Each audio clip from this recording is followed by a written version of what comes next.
Magandang araw sa lahat. Ang tatalakayin natin ngayon ay tungkol sa mga akda ni Dr. Jose Rizal. Una, No Limit ang Hiri. Ito ang una at walang kamatayang nobelang nagpasigla ng malaki sa kilusang propaganda at siyang nagbibigay daan sa himagsikan laban sa Espanya. Sa aklat na ito ay walang pakundangan niyang iniluntad ang kasamaang naghahari sa pamamahala ng mga Kastila sa Pilipinas. Mahigpit na ipinagbabawal ng mga Kastila ang pagbasa ng mga ito, ngunit maraming salin ang lihim na nakapasok sa kapuluan. Bagamat ito'y nangangahulugang kamatayan sa nag-ingat, ang nuli ay nagbibigay sa panitikang Pilipino ng mga di nilimot na tauhang larawan. Buhay na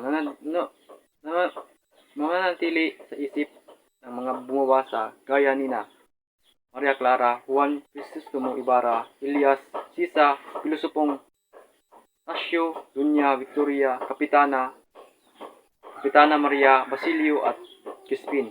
Mga kapangyarihan ang panitika ni Rizal sa paglalarawang tauhan. Ang No Limit ang Hiri ay unang nobela ni Rizal na nagmulat sa mga Pilipino sa kalupitan at katiwalian ng pamahalaang Kastila at ng simbahan. Sa aklat na ito, ipinakita niya ang mga tunay na suliranin ng lipunan, ang pag-aabuso ng mga praile, kawalang katarungan at kawalang malay ng mga Pilipino.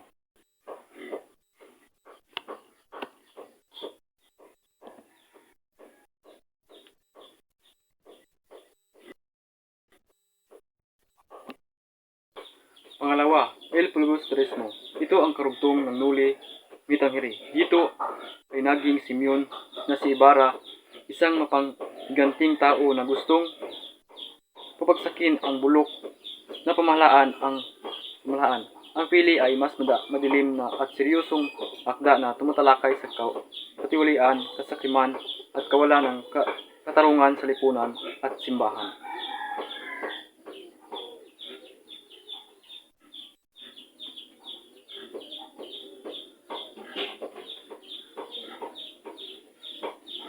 Pangatlo, Mi Ultimo Dios, ang huli kong paalam.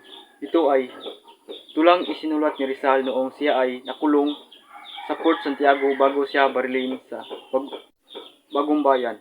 Dito niya ipinahayag ang kanyang pagmahal sa inang bayan at ang kahandaang ialay ang buhay para sa kalayaan ng Pilipinas. Itinuturing ito bilang isa sa pinakatakilang tula sa buong mundo dahil sa lalim at kadakilaan ng damdamin. 4. Sobre la Indolencia de los Filipinos. Hingil sa katamaran ng mga Pilipino. Isang sanaysay na sumasalungat sa paniniwala ng mga Kastila na tamad ang mga Pilipino.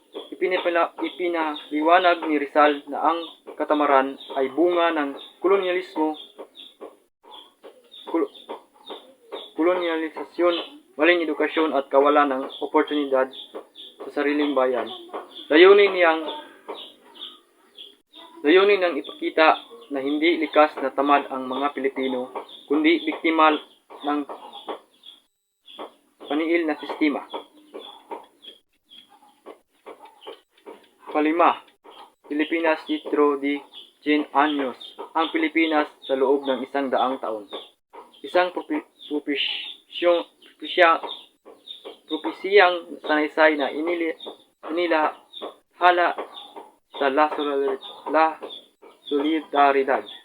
Ipinapahayag ni Rizal na unti-unting nawawala ang interes ng mga bansang Europeo sa Pilipinas at darating ang panahon na ang Estados Unidos ang magkakaroon ng impluensya o sakop dito.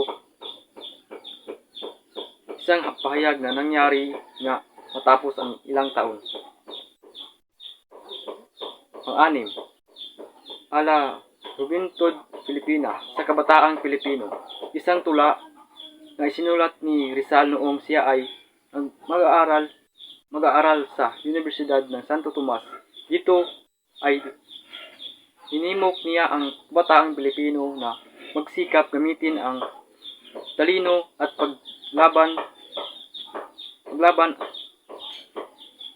ipaglaban ang karangalan ng bansa.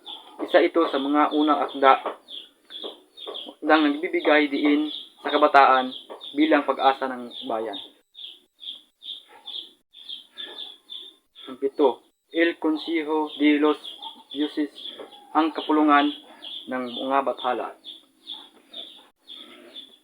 Isang dulang patalinghaga na nagpapahayag ng paghanga ni Rizal kay Miguel de Cervantes, ang may akda ng Don Quixote.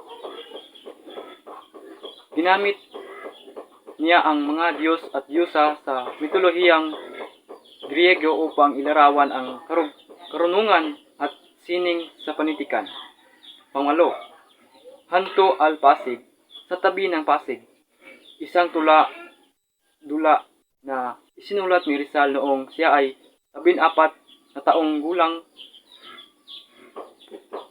lamang.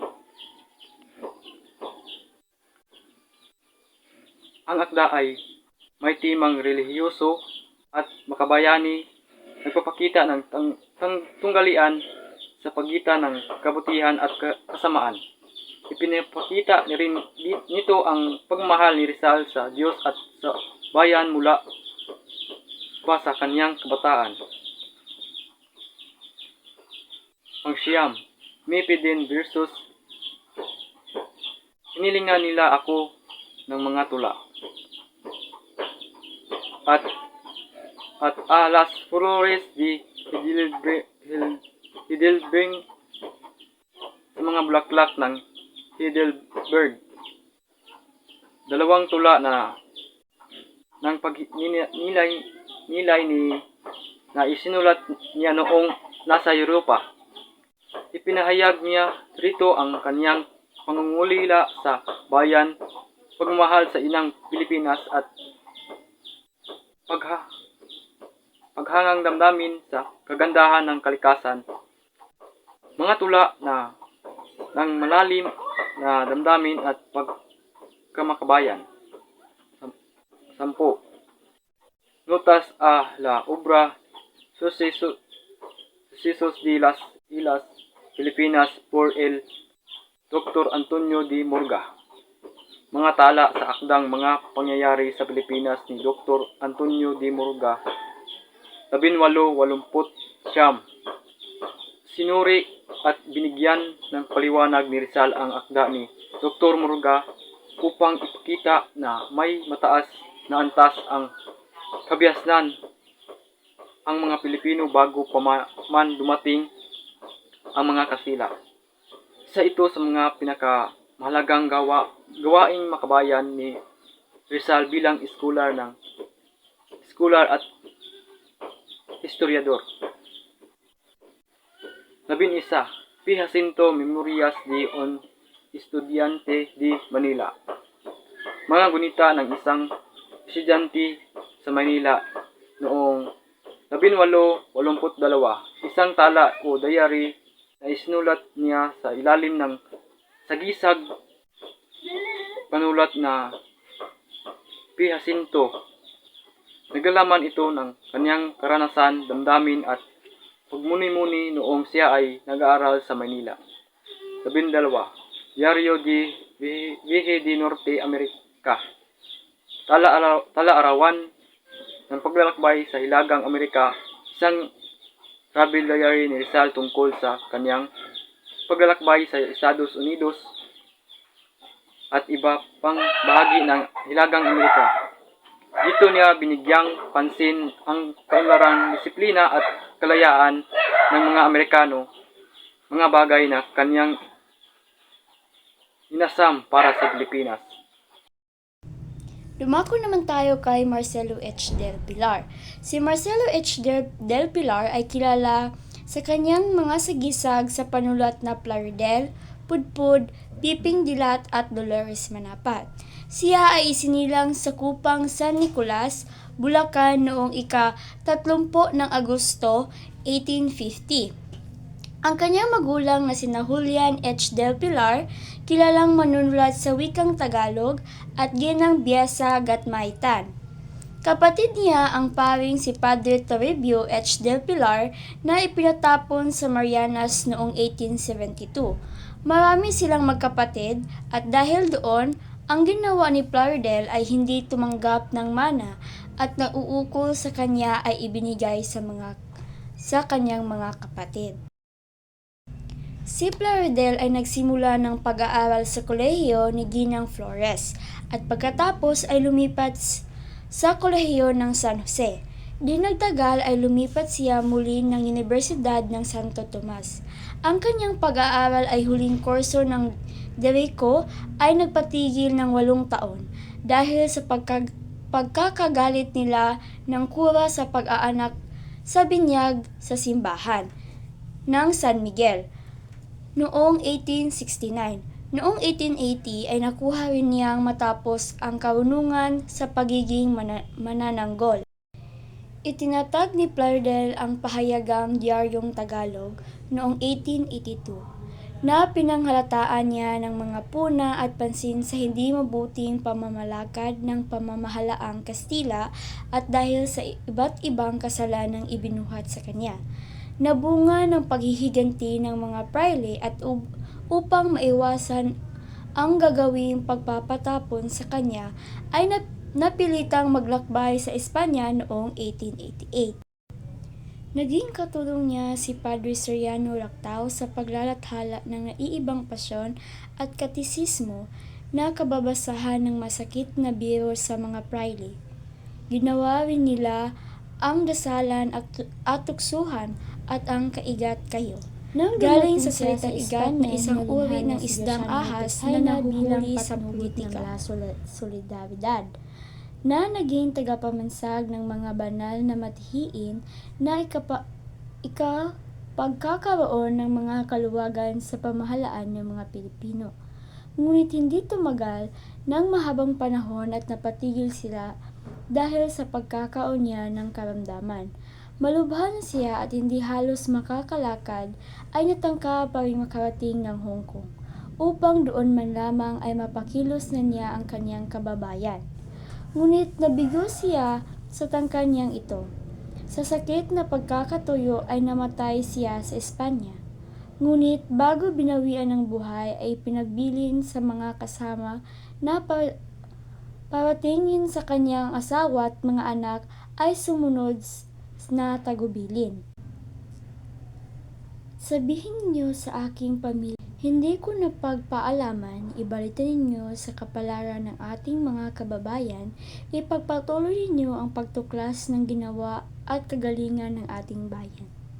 Iyan ang dahilan kaya si Plaridel ay may sariling pitak sa kasaysayan ng ating bayan. Hindi na mabilang ang mga lansangang nagtataglay sa kanyang pangalan. Ang dating bayan na Quengua ay ginawang Plaridel.